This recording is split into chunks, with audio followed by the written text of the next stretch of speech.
अब आ गया 0.9 विद्युत फ्लक्स, ठीक है।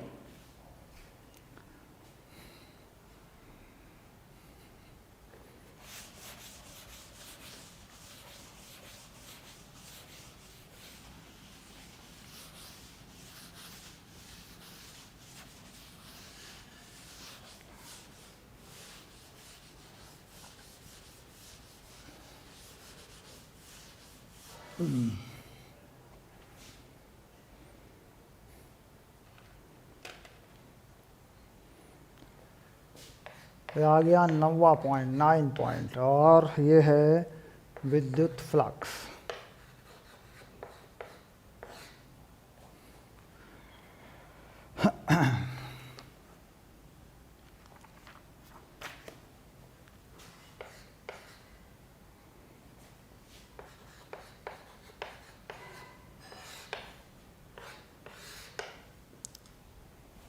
यानी इलेक्ट्रिक फ्लक्स या इलेक्ट्रोस्टैटिक फ्लक्स, ठीक।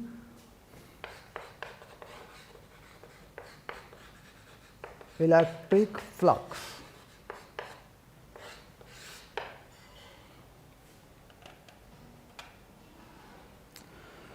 अब बात करेंगे भाई इलेक्ट्रिक फ्लक्स क्या होता है और कैसे निकाला जाता है, ठीक है।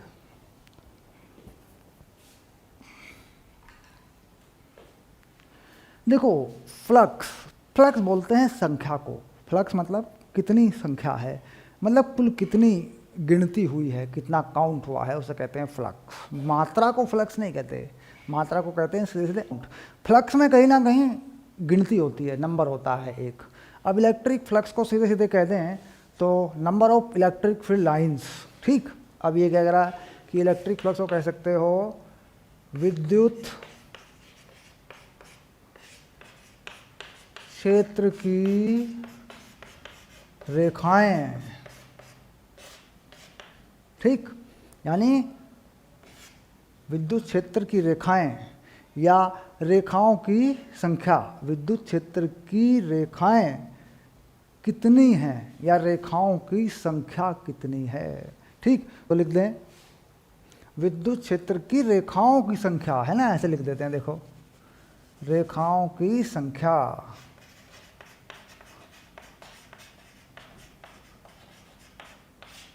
ये हो गया। देखो, ये कहते हैं विद्युत फ्लक्स, अगर साधारणतया समझ लिया जाए तो। कहता है लेकिन इसमें जो विद्युत क्षेत्र की रेखाएं किसी पृष्ठ से या पृष्ठ के लंबवत होंगी वही रेखा मानी जाएंगी। यानी विद्युत क्षेत्र की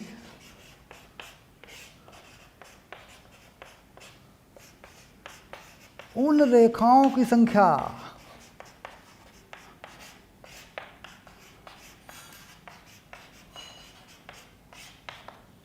जो किसी पृष्ठ के लंबवत होती हैं।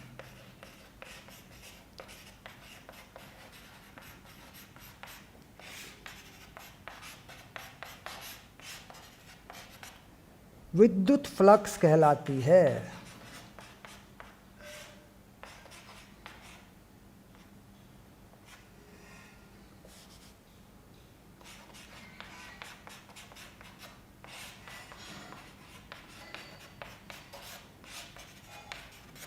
तो ये बन गई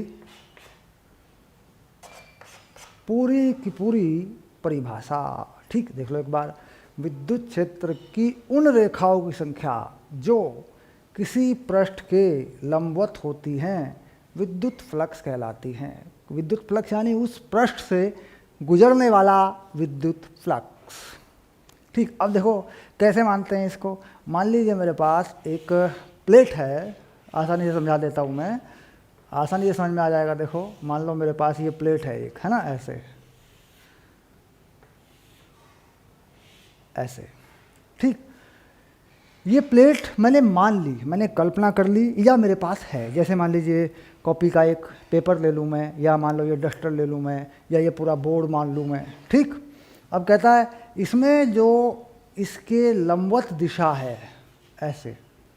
ठीक, इस पृष्ठ के जो लंबवत दिशा है वो इसके क्षेत्रफल की दिशा मानी जाती है, यानी इसका जो क्षेत्रफल है एरिया ए उसकी दिशा मानी जाती है। अब मान लीजिए विद्युत बल रेखाएं इस दिशा में जा रही हैं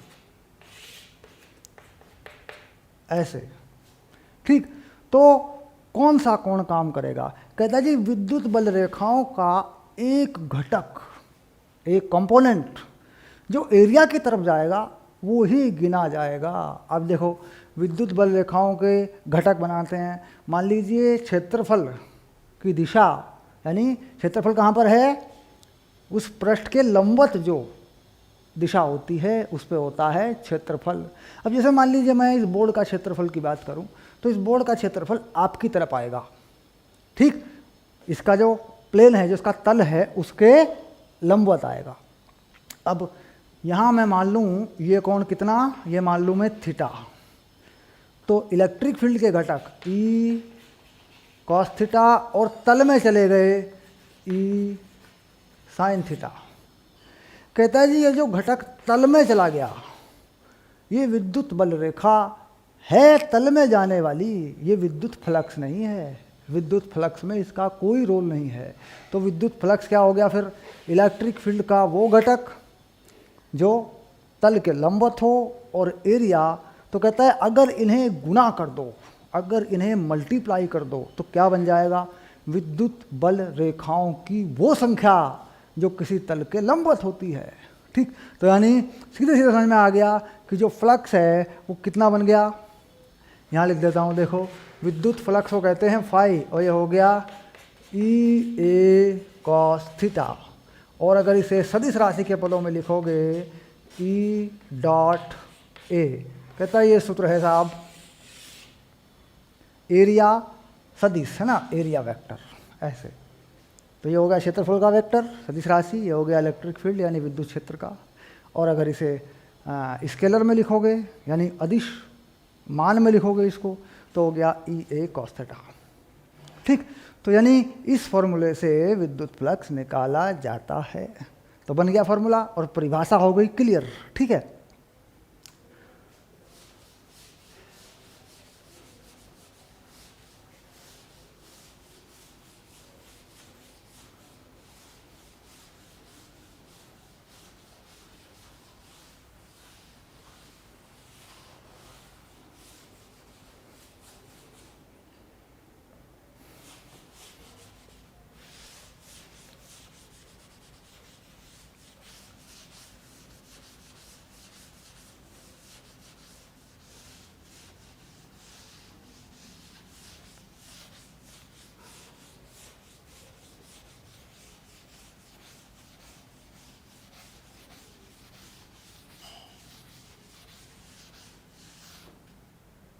अब इसके बाद एक सवाल बिल्कुल छोटा सा प्रश्न मैं आपसे पूछता हूँ, एक प्रश्न पूछता हूँ मैं आपसे।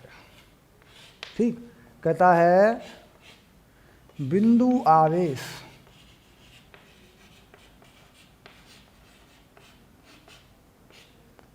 प्लस क्यू से कितनी विद्युत क्षेत्र की रेखाएं उत्पन्न होती हैं?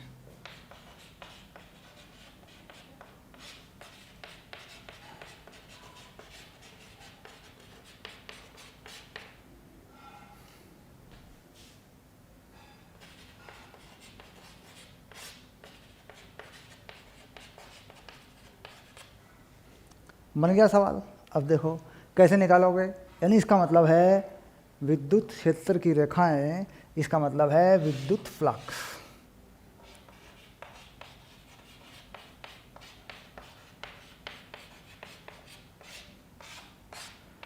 यानी सीधा सवाल है कि एक बिंदु आवेश है धनात्मक जिसका मान दिया हुआ है हमने आपको, कहता है इससे कितना विद्युत फ्लक्स उत्पन्न होता है।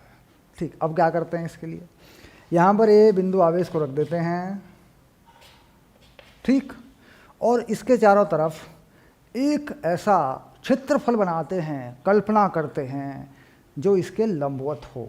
तो इसके चारों तरफ एक गोला मान लेते हैं। तो इसके चारों तरफ क्या मान लिया, एक गोला मान लिया ऐसे। ठीक, अब देखते हैं गोले की त्रिज्या क्या मान ली, r। तो यहाँ पर इस गोले के किसी भी बिंदु पर कितना विद्युत क्षेत्र होगा, E1/4πε0 Q/r²। यही होता है बिंदु आवेश का विद्युत क्षेत्र। ठीक, अब इस विद्युत क्षेत्र, ये विद्युत क्षेत्र जा रहा है बाहर को और पृष्ठ का क्षेत्रफल भी जाएगा बाहर को। क्यों? क्योंकि पृष्ठ का क्षेत्रफल भी लंबवत होता है पृष्ठ के। अब देखो EA cos 0, तो कितना फ्लक्स निकलेगा बाहर, तो कहता है जी फ्लक्स निकलेगा EA cos 0। अब cos 0 का मान 1 होता है, तो लगा दो E का मान लगा दो, Q/4πε0 r²। कितना एरिया होगा गोले के पृष्ठ का, 4πr², और cos 0 का मान 1 हो गया, तो देखो कट गया 4πr²। तो कितना आया, Q/ε0, यानी आवेश बटे ε0। ये क्या है, कुल विद्युत फ्लक्स है जो बिंदु आवेश के कारण उत्पन्न होता है। ठीक, यानी अगर ये धनात्मक है तो बाहर की तरफ होती हैं विद्युत क्षेत्र की रेखाएं, और अगर ये ऋणात्मक है तो अंदर की तरफ होती हैं। ठीक है, तो इस तरीके से हमने उदाहरण लिया कि भाई बिंदु आवेश से कितना विद्युत क्षेत्र उत्पन्न होता है। इसका काम है आगे भी देखेंगे, इसकी आवश्यकता पड़ती है। ठीक है,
अब विद्युत फ्लक्स के दो साधारण से उदाहरण मैं आपको देके बता देता हूँ।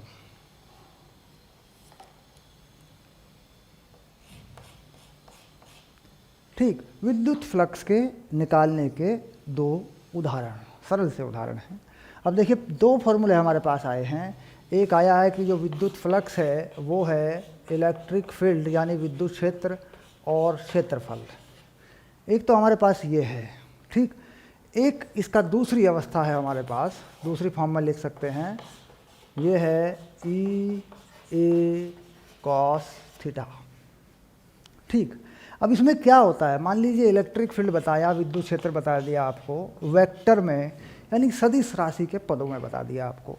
जैसे ये बता दिया 5 आई कैप, 3 जे कैप, 8 के कैप, और यूनिट होती है न्यूटन पर कूलम। ठीक, अब एरिया वेक्टर बता दिया आपको 10 आई कैप प्लस 2 के कैप, और ये बता दिया मान लो आपको मीटर 10⁻⁻⁴ इसके साथ लगा दिया, और ये बता दिया मीटर स्क्वायर में। ठीक, अब क्या होगा कि यहाँ से हमें क्या निकालना है, विद्युत फ्लक्स। ठीक, तो क्या करें, डॉट प्रोडक्ट, यानी जो फ्लक्स है वो कितना बनेगा, ई डॉट ए। तो अदिश गुणनफल, अदिश गुणनफल में क्या होता है, जो एक ही दिशा में है उनका गुणनफल 1 होता है बस।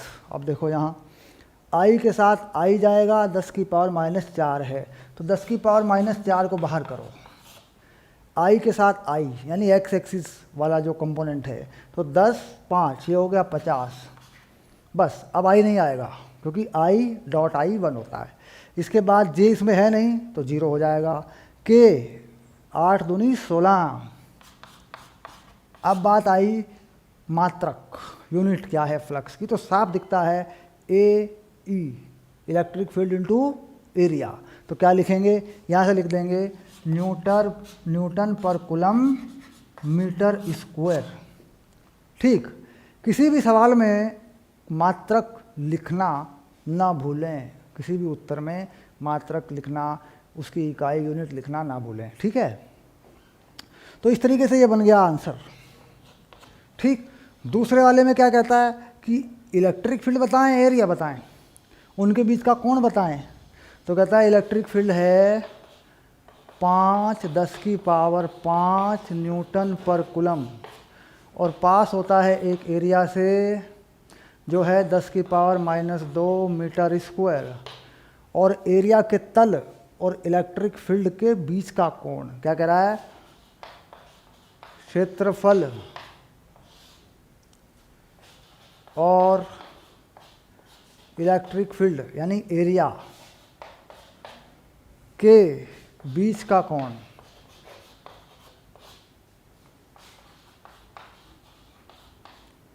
$60 है। तो क्या करेंगे, क्षेत्रफल और विद्युत क्षेत्र के बीच का कोण कितना है, 60 तो क्या लगाएंगे, ई ए cos 60। ठीक, तो क्या करते हैं, कितना फ्लक्स आ जाएगा, ई ए cos 60। अब इसमें क्या करें, ई का मान रखें, ए का मान रखें, cos 60 का मान रखें, आंसर आ जाएगा। अब दूसरे तरीके से क्या कहता है,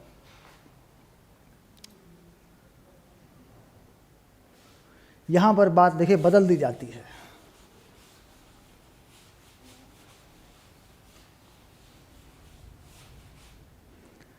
ये कहता है 10⁻⁻² क्षेत्रफल के किसी तल के साथ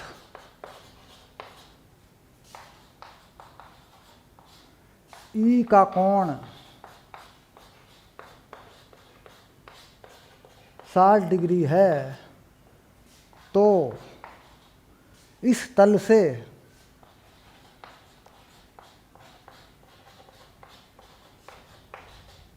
पास होने वाला या गुजरने वाला विद्युत फ्लक्स बताइए।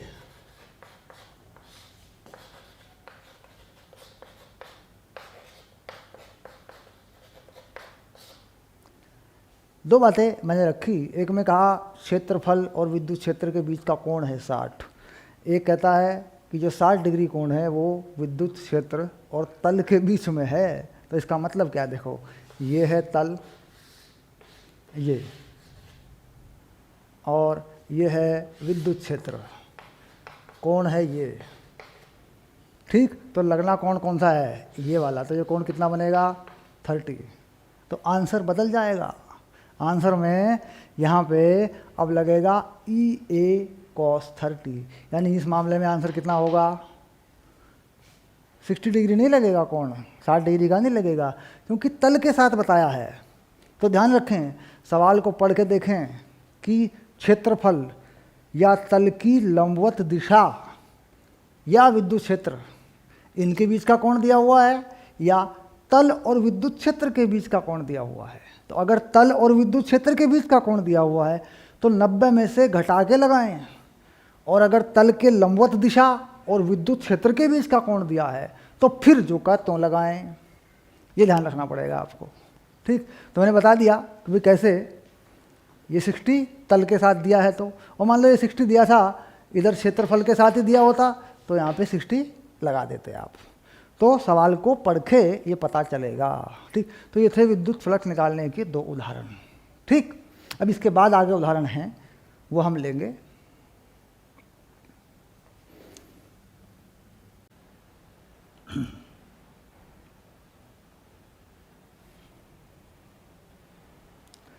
तो बात आ गई बेसिकली जो एक से अधिक आवेश हैं उनकी जो बल रेखाएं हैं या विद्युत क्षेत्र की रेखाएं हैं वो कैसे हम बनाएंगे, ड्रॉ करेंगे। मैंने कई तरीक़ों से आपको इस वीडियो लेक्चर में विद्युत क्षेत्र की रेखाओं को बनाने के तरीके बताए हैं। अब इसमें क्या होता है, मान लो एक आवेश है, 2 हैं, एक जैसे हैं यानी धनात्मक हैं, ऋणात्मक हैं, 3 हैं, 4 हैं। देखिए जहाँ तक 2 आवेशों की बात है तो 2 आवेशों पे तो सही हम बना पाते हैं, लेकिन अगर 2 से अधिक आवेश हैं तो हम एक अनुमानित विद्युत क्षेत्र ही बना पाते हैं, यानी अनुमान जितना उसका बनता है बस वही हम बना पाते हैं।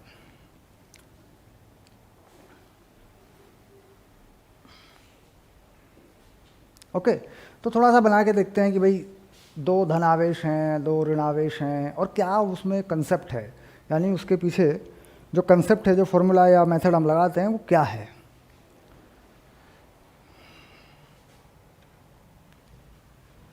तो मान लीजिए 2 धनावेश हैं, अगर देखिए, ठीक। अब इसमें क्या है, समान परिमाण के हैं या अलग अलग हैं, दोनों बातें आती हैं।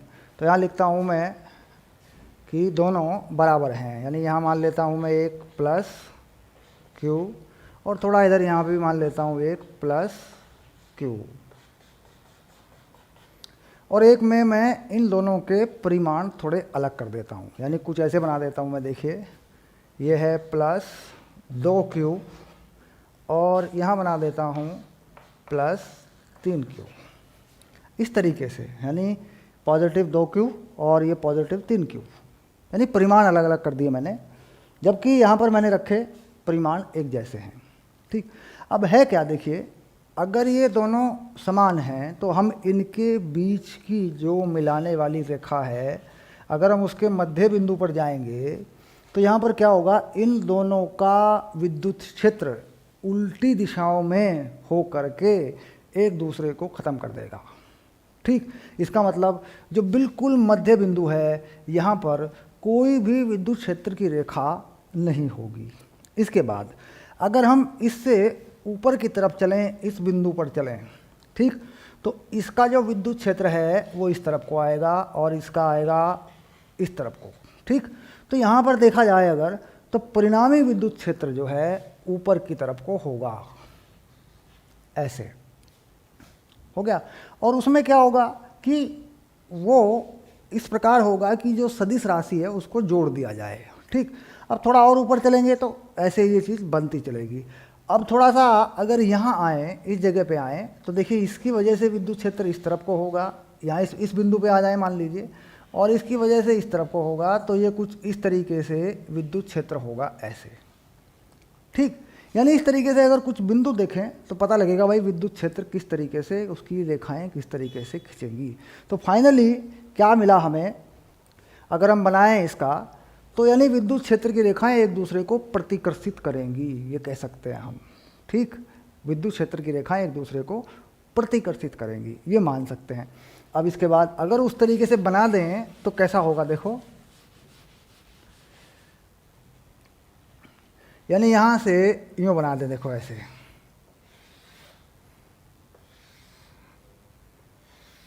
और धीरे धीरे ये चीज़ सीधी होने लगेगी ऐसे, और फिर इधर से यूँ। ठीक, क्योंकि धनावेश है तो ये बाहर की तरफ ऐसे।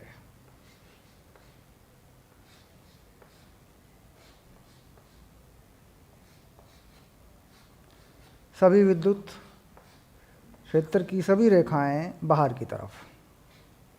ठीक, दोनों समान हैं तो बीच में 0। इसी प्रकार इसका भी बना देंगे कुछ इसी प्रकार से।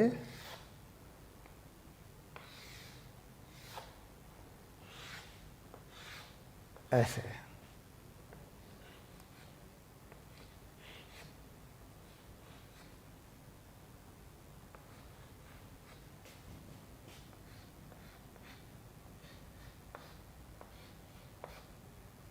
ओके, अब यानी दोनों तरफ का प्रभाव समान है और बिल्कुल मध्य बिंदु पर विद्युत क्षेत्र 0 है।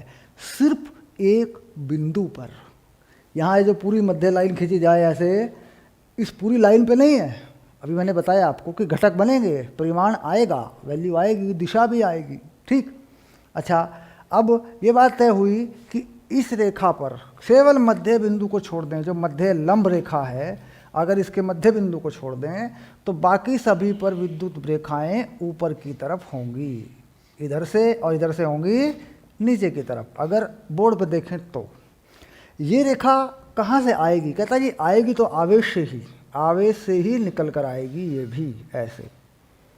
ठीक, अब यहाँ की बात करें तो कह रहा यहाँ पे जो ज़्यादा मात्रा का आवेश है, कह रहा उसका विद्युत क्षेत्र प्रभावी रहेगा, उसका दूर तक रहेगा। तो क्या करें, मध्य बिंदु से थोड़ा इस तरफ एक ऐसा बिंदु मिलेगा जहाँ पर विद्युत क्षेत्र 0 होगा। मान लीजिए ये बिंदु है, यहाँ पर विद्युत क्षेत्र 0 है।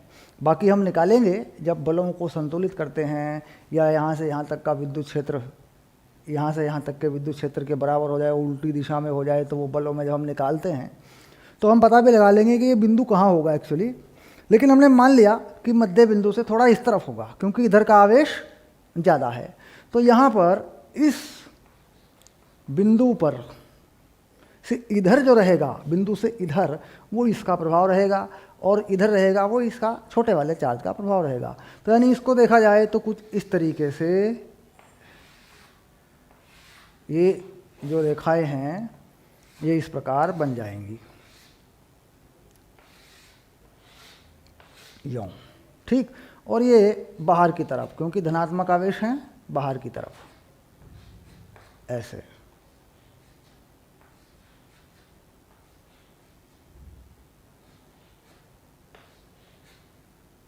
ऐसे इसका भी बना दें तो यहाँ कुछ इस तरीके से बना देंगे इसको भी यूँ। ठीक है, तो इसका ही बन जाएगा।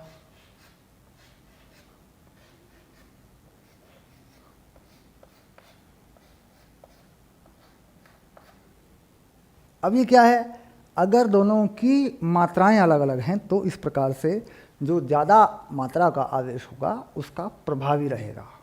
ठीक, इसके बाद अगर विपरीत प्रकृति के आवेश हैं, एक पॉजिटिव है एक नेगेटिव है, तो उसमें कैसे बनाएंगे? या ये दोनों नेगेटिव हैं तो पॉजिटिव नेगेटिव में बेसिकली फ़र्क ये होता है कि पॉजिटिव से विद्युत रेखाएं बाहर को जाती हैं, नेगेटिव में बाहर से अंदर को चार्ज की तरफ को आती हैं बस। अगर आप इसे पॉजिटिव बनाएंगे तो रेखाओं की दिशाएं बदल जाएंगी और कुछ नहीं। अब अगर विपरीत प्रकृति के आवेश हैं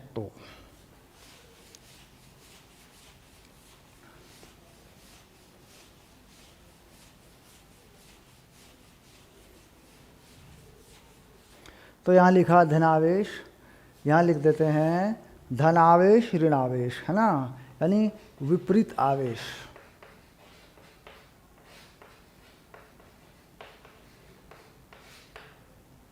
तो क्या बनाएं, एक बना दें धनावेश, एक बना दें ऋणावेश।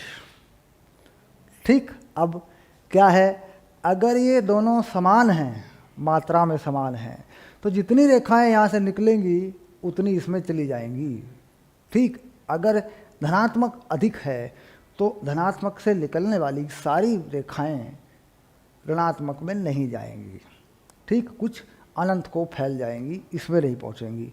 अब अगर ऋणात्मक ज़्यादा है तो कह रहा है धनात्मक से आने वाली सारी इसमें चली जाएंगी, लेकिन इसमें ऋणात्मक में कुछ रेखाएं अनंत से अलग अलग जगहों से भी आएंगी।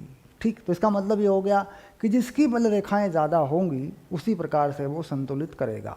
अगर दोनों बराबर मात्रा में हैं तो जितनी रेखाएं धनात्मक में से निकलेंगी उतनी ऋणात्मक में चली जाएंगी। ठीक, यानी इसमें क्या है, विद्युत बल रेखाएं एक दूसरे को आकर्षित करेंगी, विद्युत क्षेत्र की रेखाएं एक दूसरे को आकर्षित करेंगी, ऐसा मान सकते हैं। तो कुल मिलाकर इस प्रकार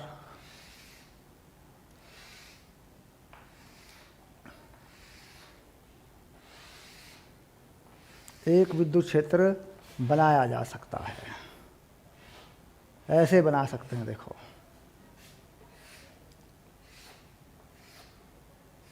यूँ, और धनात्मक से आती हुई ऋणात्मक में जाती हुई, ऐसे इनकी दिशा बताई जा सकती है।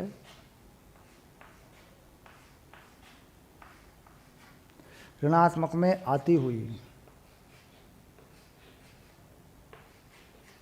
धनात्मक से निकलती हुई रेखाएं।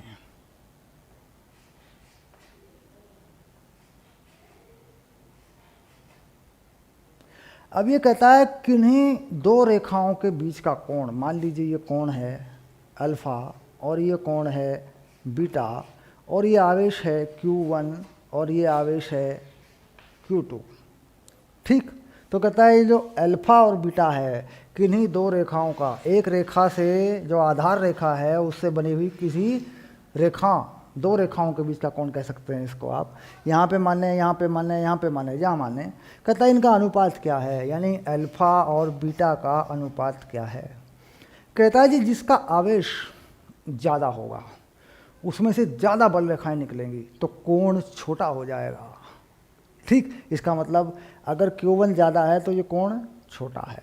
ठीक, तो यानी अल्फा जो है छोटा होगा जब Q1 बढ़ेगा। ठीक, तो इसका मतलब ये होगा उल्टा, Q2/Q1 ऐसे।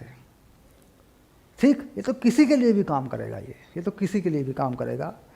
किन्हीं दो रेखाओं के बीच का कोण अगर एक से दूसरे चार्ज पे देखा जाए तो कोण के व्युत्क्रमानुपाती हो जाता है। ठीक, तो ये था दो आवेशों के लिए। अब तीन आवेशों में बनाकर देखते हैं।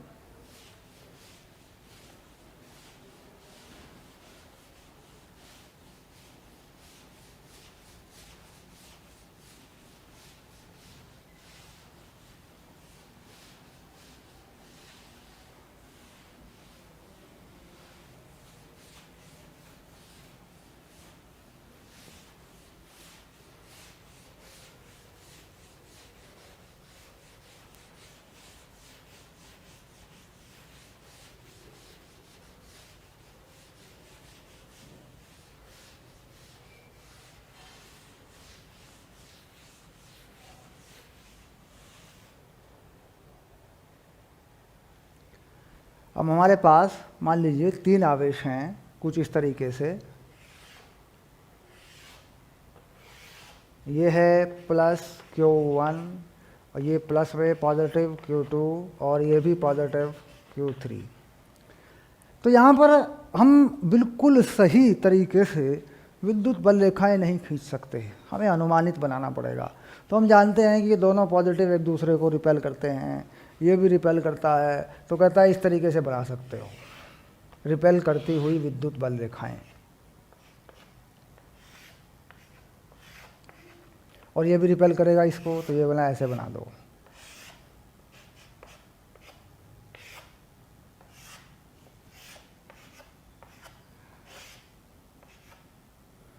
और इधर को करके बना दो, और यहाँ से भी रिपेल करती हुई यानी प्रतिकर्षित करती हुई बल रेखाएं, है ना, ऐसे बना दो,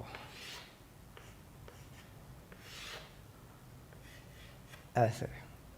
ठीक, तो ये क्या है, तीनों अगर धनात्मक हैं तो। अब मान लीजिए ये धनात्मक है, ये ऋणात्मक है, तो क्या करें, इसमें से कुछ बल रेखाएं इसमें डाल दो, कुछ यहाँ से ला के यूँ इसमें डाल दो। यानी जो सामान्य तरीका है पॉजिटिव से निकालो नेगेटिव में डालो, वो भी करें अगर इनमें से कोई ऋणात्मक है तो। अगर ये सभी ऋणात्मक हैं तो दिशाएं उल्टी कर दो। ठीक। अब इसी प्रकार से हम एक अनुमान के साथ ये मानकर कि विद्युत बल रेखाएं धनात्मक से निकलती हैं, ऋणात्मक में जाती हैं, और अगर दोनों चार्ज एक जैसे हैं तो एक दूसरे को प्रतिकर्षित करती हैं, अगर दोनों चार्ज विपरीत प्रकृति के हैं, उल्टे हैं, पॉजिटिव नेगेटिव हैं, तो आकर्षित करती हैं। इन बातों को ध्यान में रखकर हम बना सकते हैं विद्युत बल रेखाएं। ठीक। तो यहाँ पर हमारा ये विद्युत क्षेत्र का जो वीडियो था वो पूरा हो गया है।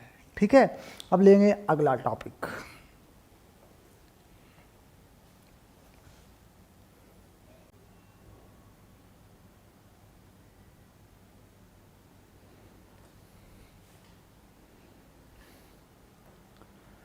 तो अब बढ़ते हैं पहले चैप्टर में आगे। ओके, और देखते हैं क्या टॉपिक आ रहा है।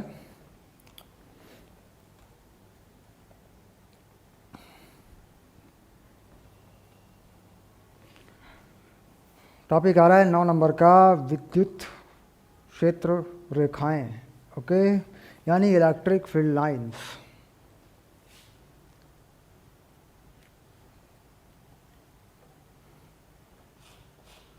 टॉपिक आ रहा है विद्युत क्षेत्र रेखाएं।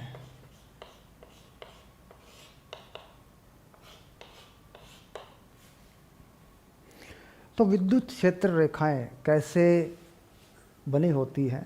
देखिए, यहाँ पे दो बातें होती हैं, मैं आपको बताऊं। जो बेसिक है विद्युत क्षेत्र रेखाओं का, या इलेक्ट्रिक फील्ड लाइंस लिख देता हूँ इसको अंग्रेजी में, इलेक्ट्रिक फील्ड लाइंस। इसमें क्या होता है कि चार्ज के अंदर या बाहर, ठीक। अब उसमें होता क्या है, जैसे हमारे पास कोई बिंदु आवेश है, तो बिंदु आवेश के अंदर तो कुछ नहीं होता। अब मान लीजिए हमारे पास धातु का एक गोला है ना, और एक अधातु का है, ठीक है, कोई गोला है। तो मैं तीन से लिख रहा हूँ, देखो, एक मैं लिख रहा हूँ यहाँ पे Q, इसको लिखता हूँ मैं कि ये बिंदु आवेश है, ठीक। अब मैं यहाँ लिखता हूँ गोला, इस पे लिखता हूँ चार्ज, ये लिखता हूँ धातु का गोला, ठीक। इसके बाद एक चीज़ और लिखता हूँ, इस पे भी आवेश है Q, ये है अधातु का गोला, ठीक। तो उसमें पहली बात है भाई, चार्ज है, आवेश है, तो होगा कैसे?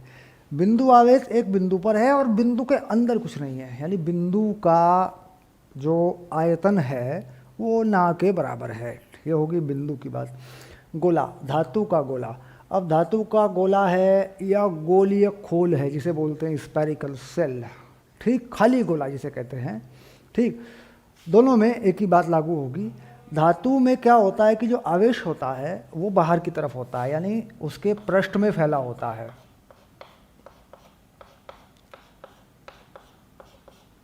ऐसे। और जो अधातु का गोला है या अधातु है, उसमें आवेश अंदर होता है, तो उसमें सारे में आवेश फैला होता है, ठीक। अब जहां हम देखते हैं कि भाई विद्युत बल रेखाएं या electric field lines, electric field lines या इलेक्ट्रिक लाइन ऑफ फोर्स, बल की रेखाएं। अब इसमें क्या है कि अगर ये धनात्मक आवेश है, ठीक, तो इससे बाहर की तरफ बल रेखाएं जाती हैं, क्योंकि ये किसी भी धनात्मक आवेश पर बल लगाता है, प्रतिकर्षण बल। ऐसे देखो, कैसे परिभाषित किया कि भाई यहाँ अगर कोई धनात्मक आवेश रख दिया जाए तो उस पर ये प्रतिकर्षण बल लगाता है। और ये जो बल है ये चारों तरफ फैला होता है, यानी एक गोले पर या गोलीय पृष्ठ पर फैला होता है। तो फार्मूला क्या है, Q/4πε0r², इलेक्ट्रिक फील्ड का फार्मूला है। तो अपॉन में जो लिखा है 4πr², इसका मतलब है कि ये गोले का पृष्ठ का क्षेत्रफल है, मतलब चारों तरफ फैला होता है। तो ये क्या होते हैं, इस तरह की जो बल रेखाएं हैं, जो बाहर की तरफ गया है इलेक्ट्रिक फील्ड, ये एक गोले पर होता है, चारों तरफ होता है। अब इसके बाद सिंपली जान लिया कि पॉजिटिव चार्ज से इलेक्ट्रिक फील्ड लाइन बाहर को निकलती है, ठीक। तो नेगेटिव चार्ज में क्या होगा, अंदर की तरफ आ जाएंगी, यानी अगर इसे मैं नेगेटिव चार्ज कर दूं तो इसमें इलेक्ट्रिक फील्ड लाइन अंदर की तरफ आएंगी। तो इसी का नेगेटिव बना देता हूं, देखो ये नेगेटिव चार्ज है Q, तो इसमें इलेक्ट्रिक फील्ड लाइन अंदर की तरफ आ जाएंगी, ऐसे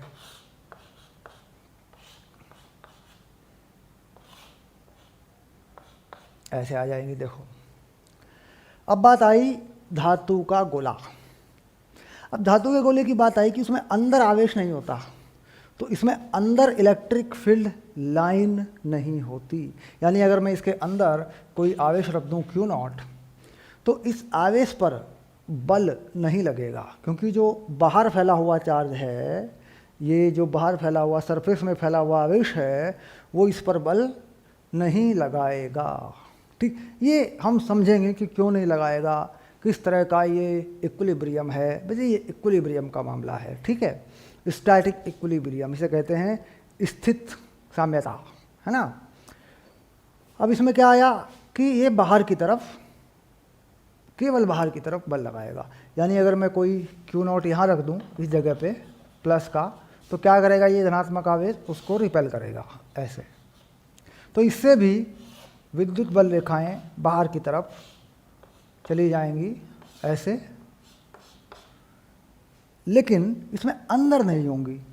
तो इसका मतलब हो गया किसी भी धातु के अंदर हमेशा विद्युत क्षेत्र शून्य होता है और वहाँ पर विद्युत क्षेत्र की कोई रेखा नहीं होती। तो लिख देंगे किसी भी धातु के अंदर, है ना,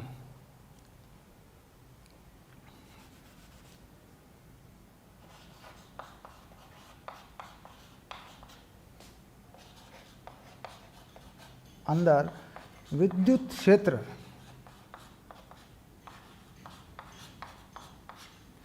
शून्य होता है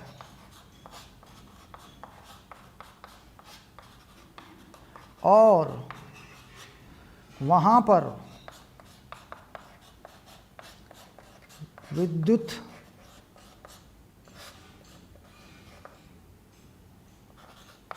क्षेत्र की रेखा नहीं होती। तो ये बात किसके लिए है, ये बात है धातु के लिए, ठीक। अब अधातु कहता जी हर जगह विद्युत क्षेत्र की रेखा होती है, क्योंकि हर जगह इसमें विद्युत क्षेत्र होता है। अब जैसे मान लीजिए मैं यहाँ की बात करूँ, कहता यहाँ भी होगा, केंद्र एग्जैक्टली अगर केंद्र को ले लूँ तो केंद्र से निकलेगा, तो इसका मतलब इसमें विद्युत बल रेखाएं अंदर भी होंगी और बाहर भी होंगी। इस प्रकार बना सकते हैं, ऐसे बना लो, ठीक। तो क्या हुआ, केवल धातु में अंदर विद्युत बल रेखाएं या विद्युत क्षेत्र रेखाएं नहीं होती, बाकी सब में होती हैं और धनात्मक आवेश से बाहर की तरफ जाती हैं, ठीक। अब नियम क्या है, होता कैसे है, जैसे हमने कहा धनात्मक आवेश से बाहर की तरफ जाती हैं तो ऋणात्मक आवेश की तरफ आती हैं, आकर्षित करती हैं धनात्मक आवेश को, एक बल लगाती हैं। विद्युत बल रेखाएं या इलेक्ट्रिक फील्ड लाइंस, विद्युत क्षेत्र की रेखाएं क्या करती हैं, बल लगाती हैं किसी भी धनात्मक आवेश पर। अगर वो ऋणात्मक है तो अपनी तरफ खींचा जाएगा और अगर वो धनात्मक है तो उसे प्रतिकर्षित कर दिया जाएगा। ये साधारण सी बात है और ये अब तक आप इस अध्याय में समझ गए हैं, ठीक। अब है विद्युत बल रेखाओं के गुण क्या हैं। जो विद्युत क्षेत्र की रेखाएं या विद्युत बल रेखाएं हम कह रहे हैं, इसके गुण क्या हैं, ठीक। गुण हैं कि भाई ये जो है कॉन्टिन्यूअस कर्व है, सतत कर्व, सतत वक्र है, यानी ये किसी आवेश से निकलती हैं और अनंत तक जाती हैं। तो क्या कह रहे हैं कि कॉन्टिन्यूअस कर्व हैं, एक सतत वक्र हैं। ठीक, दूसरी बात, दो रेखाएं कभी एक दूसरे को काटती नहीं हैं। क्यों? क्योंकि विद्युत क्षेत्र एक सदिश राशि है, एक ही बिंदु पर उसकी दो दिशाएं नहीं हो सकती। ठीक, यानी अगर काटेंगी तो दो दिशाएं होंगी, तो क्या होगा कि दो दिशा नहीं हो सकती। किसी सदिश राशि की एक स्थिति पर एक ही दिशा होती है, एक ही परिमाण होता है। तो दो बातें याद रखेंगे, एक तो विद्युत बल रेखाएं एक दूसरे को नहीं काटती, क्योंकि किसी भी बिंदु पर किसी भी सदिश राशि की एक ही दिशा होती है, एक ही परिमाण होता है। ठीक, उसके बाद आप जो है लिखेंगे कि विद्युत क्षेत्र की रेखाएं सतत वक्र हैं, कॉन्टिन्यूअस कर्व हैं, जो अनंत तक जाती हैं, किसी बिंदु आवेश से अनंत तक जाती हैं। ठीक, काटने पर दो रेखाएं नहीं काटती। आप ऐसा भी लिखते हैं कि दो वक्र पर, किसी भी वक्र पर एक ही स्थिति में, किसी भी कर्व पर दो स्पर्श रेखाएं नहीं बनाई जा सकती। अगर मान लीजिए कहीं कोई इलेक्ट्रिक फील्ड है, वहाँ दो इलेक्ट्रिक फील्ड नहीं बनेंगे। इसका मतलब है कि इलेक्ट्रिक फील्ड की लाइन की दो स्पर्श रेखाएं नहीं बनाई जा सकती। तो बेसिकली क्या है, दो बातें आई, एक तो काटेंगे नहीं, एक अनंत तक जाएंगी, सतत कर्व हैं, बस ये दो बातें आ गई। यह है इलेक्ट्रिक फील्ड लाइन की प्रॉपर्टी। मुख्य प्रॉपर्टी, धनात्मक आवेश से बाहर निकलती हैं और ऋणात्मक आवेश की तरफ बढ़ती हैं।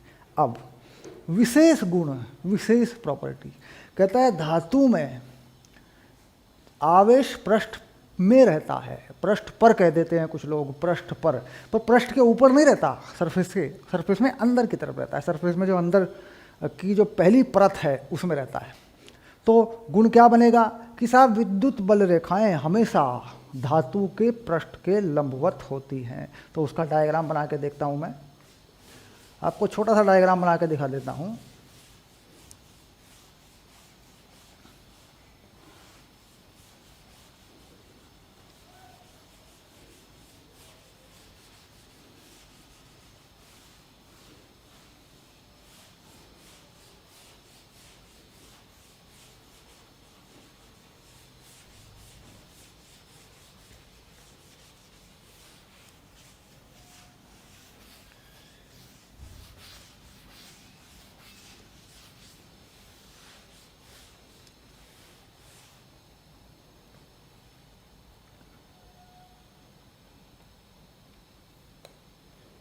मान लीजिए कुछ इस तरीके से एक धातु की आकृति है, ऐसे बनाता हूँ कोई धातु का, ये है मान लीजिए ऐसे, ये है मान लीजिए धातु है, कोई धातु की इस तरह की आकृति है। तो इस पर कोई आवेश है, तो आवेश क्या होगा, इसके पृष्ठ पर फैला हुआ होगा। तो अगर आवेश की बात करूँ तो ऐसे बना दूँ आवेश को,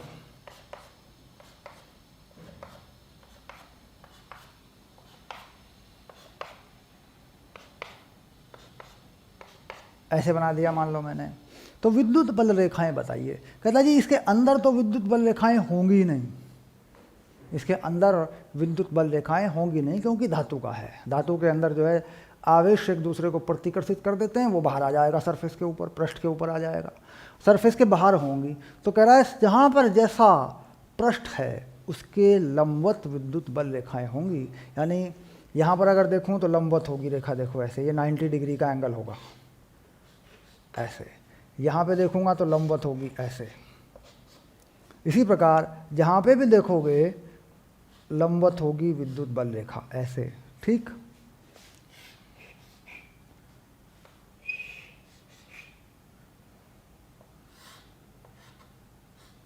देखो अलग अलग जैसे जैसे बल रेखाएं बनाओगे तो पृष्ठ के लंबवत होंगी।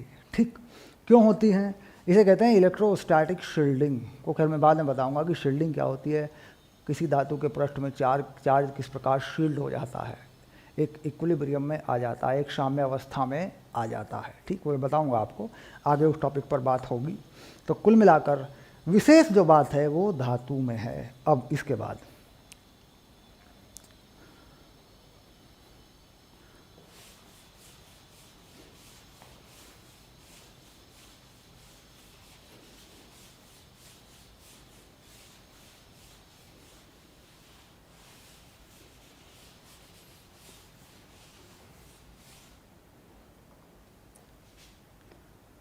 अब बात आई प्रेरण के कारण विद्युत बल रेखाएं किस प्रकार दिखाई जाएंगी। तो अब ये आ गया प्रेरण के कारण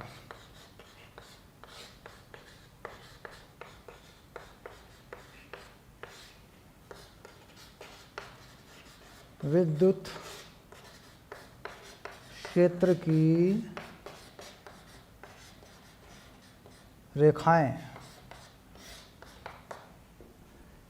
ये भी बहुत ही महत्वपूर्ण बात है, बहुत ही गहरी बेसिक कंसेप्ट है। बेसिकली परीक्षा में अक्सर इस्तेमाल हो जाती है ये चीज़। अब मान लीजिए यहाँ पर हमने कोई धनात्मक आवेश रखा,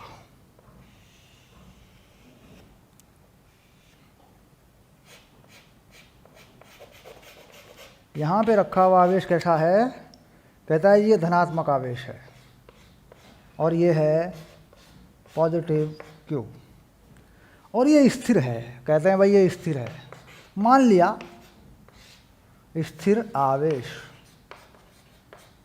ठीक, स्थिर नहीं भी होगा तो भी कोई फर्क नहीं पड़ता, कॉन्सेप्ट पे चल रहा होगा तब भी बात वही है, लेकिन मैंने मान लिया कि ये स्थिर है। ठीक, अब इसके सामने अगर एक धातु की पट्टी, धातु की प्लेट खड़ी कर दी जाए।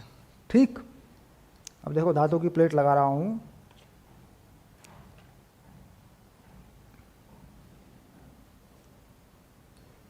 यहां पर इसके सामने एक धातु की प्लेट लगा रहा हूं, देखो ऐसे,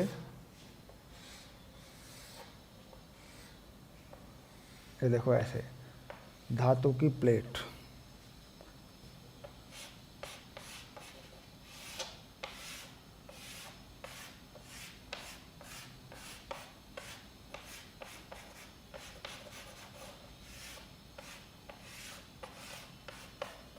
ये लगा दिया।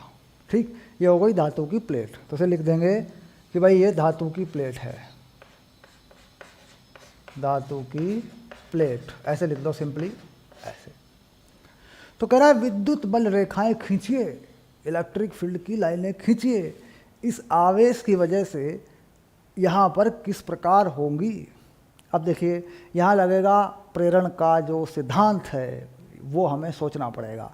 होगा क्या, ये जो धनात्मक आवेश है, पॉजिटिव चार्ज है, ये इसके अंदर के इलेक्ट्रॉन को खींचेगा अपनी तरफ, क्योंकि ये धातु है, इसमें मुक्त इलेक्ट्रॉन हैं, वो चल सकते हैं। तो क्या होगा, मुक्त इलेक्ट्रॉन इस तरफ को चलेंगे, तो क्या होगा, यहाँ पर जो आवेश आएगा वो कैसा आएगा, वो आएगा ऋण आवेश, इस प्रकार।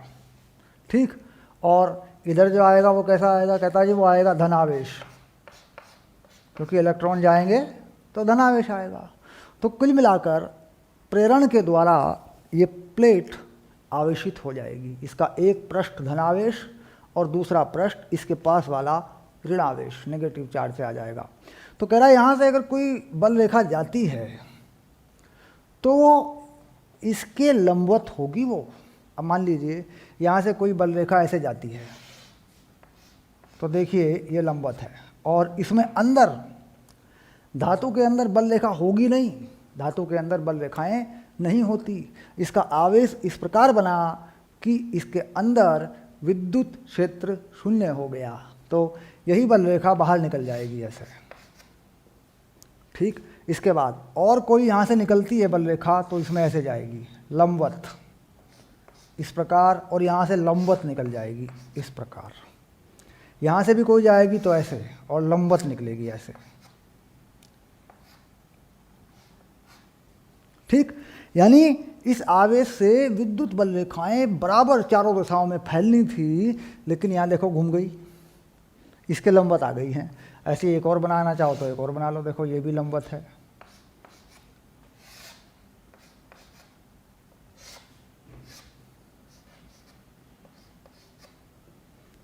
ठीक, तो इस तरीके से जब प्रेरण होता है तो प्रेरण में ध्यान रखना पड़ता है कि विद्युत बल रेखा किस प्रकार बनेगी। अब इसका एक उदाहरण और दूंगा मैं आपको। ठीक,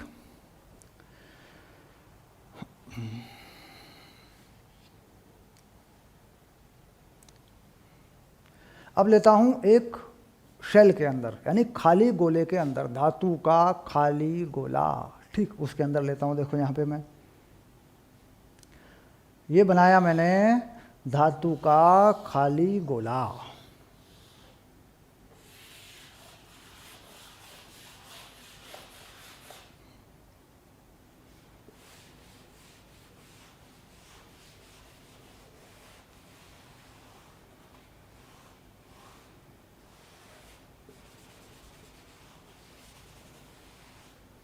ठीक, ये बन गया धातु का खाली गोला। अब इसकी बाउंड्री बनाओ। ठीक, देखो इसकी बाउंड्री बना देता हूँ मैं, यानी जहाँ पे धातु है वो बना देता हूँ मैं बाउंड्री।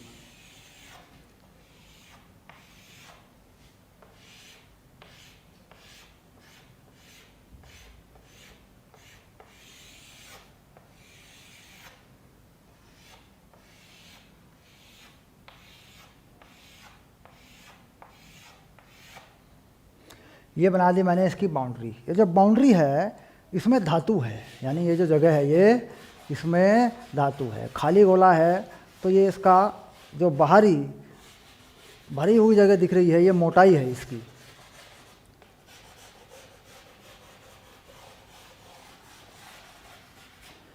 हो गया। कह रहा है जी इस पे आवेश है, इस पे एक आवेश फैला है। तो आवेश कैसा फैला है, मान लो इस पे कोई पॉजिटिव चार्ज फैला है, तो क्या होगा, आप जानते हैं कि बाहर की तरफ विद्युत बल रेखाएं होंगी, अंदर की तरफ नहीं होंगी। ठीक, कह रहा है जी इस पे बाहर कोई आवेश नहीं फैला है, इसके अंदर एक आवेश रखा है केंद्र से कुछ दूरी पर। यहाँ पर एक आवेश रखा है Q प्लस में। ठीक, यानी यहाँ Q पॉजिटिव आवेश रखा है केंद्र से थोड़ा एक तरफ को करके, थोड़ा केंद्र पे नहीं, थोड़ा केंद्र से हटा के। कहता है विद्युत बल रेखाएं खींचिए, इस आवेश की वजह से विद्युत बल रेखाएं खींचिए। तो विद्युत बल रेखाएं चूंकि ये धनात्मक आवेश है इसमें से निकलेंगी।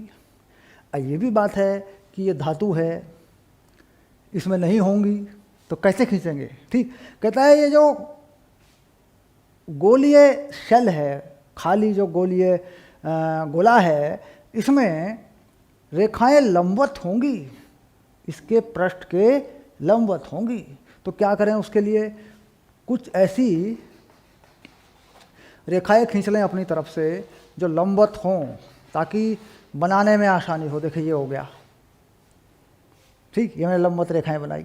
अब यहाँ से अगर कोई बल रेखा निकलती है तो इसी के अनुसार जाएगी। देखिए यहाँ पे ऐसे और बाहर निकल जाएगी ऐसे, धातु के अंदर नहीं होगी।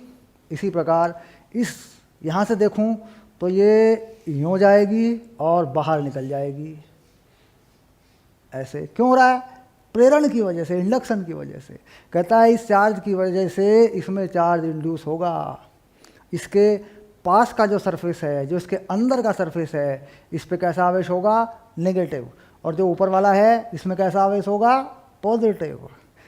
और अंदर विद्युत क्षेत्र शून्य हो जाएगा। ठीक, अब इसके बाद अगर मान लो इस लाइन पे लेके आना है तो ये आ गया, देखो यहाँ से निकल जाएगी रेखा लंबवत। और इधर को जाना है तो ये आ गई, देखो ये आ गई रेखा लंबवत। ऐसे ही इस लाइन पे बना सकते हैं, ये आ गई रेखा, देखो लंबवत। सब पे बना दो एक एक। ये देखो ये बना दिया।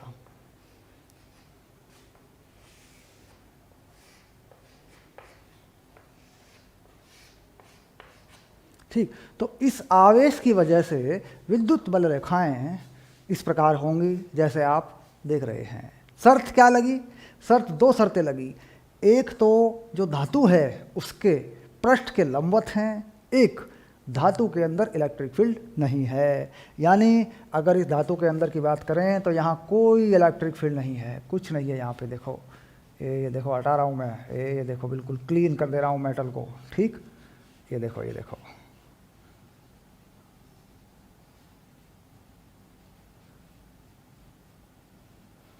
ये देखो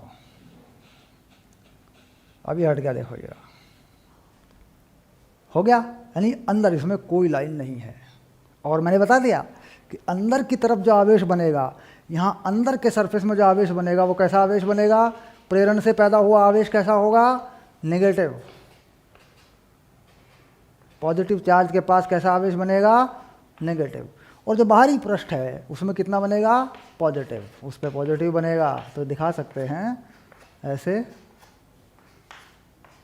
प्रेरण में आवेश किस प्रकार बनता है, प्रेरण में आवेश किस प्रकार बनता है, ये मैंने आपको प्रेरण के बारे में बताया था, तब समझाया था। ये दोनों उदाहरण हैं ऐसे जो प्रेरण पर आधारित विद्युत क्षेत्र की रेखाएं खींचने पर हैं। ठीक, अब थोड़ा और आगे बढ़ते हैं।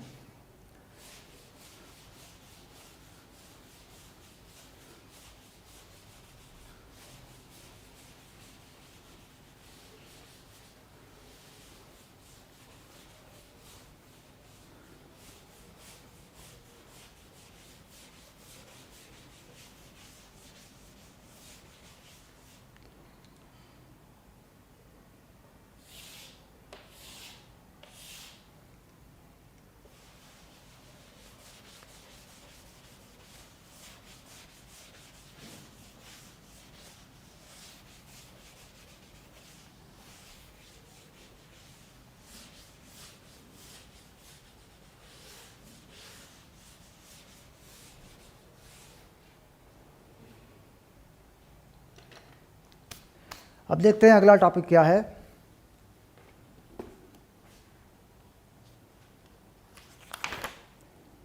अब आ गया विद्युत फ्लक्स। ठीक है, अब लेंगे विद्युत फ्लक्स।